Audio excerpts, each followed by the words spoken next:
এসো ভালোবাসি দেশকে, দেশের মানুষকে, যাদের দুঃখের শেষ নাই।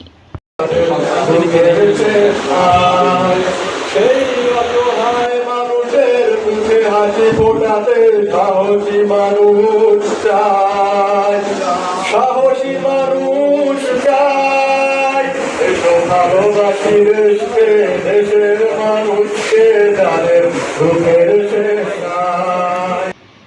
আসসালামু আলাইকুম প্রিয় ভিউয়ার্স, আশা করি সবাই ভালো আছেন। আপনারা ইতিমধ্যে অবগত আছেন আদর্শ মানব কল্যাণ সংস্থা ISWA একটি সামাজিক এবং সহযোগিতামূলক সংস্থা। আর এই সংগঠনটি সুদীর্ঘ 6 বছর ধরে মানবিক ও সমাজসেবামূলক কাজের সাথে সম্পৃক্ত রয়েছে। চাইলে আপনিও এখন যুক্ত হতে পারেন আমাদের এই কার্যক্রমগুলোর সাথে। আর এই ভিডিওর ডেসক্রিপশন বক্সেই আপনারা পেয়ে যাবেন আদর্শ মানব কল্যাণ সংস্থার গ্রুপে অফিসিয়ালি জয়েন করার ফর্মের লিঙ্কটি।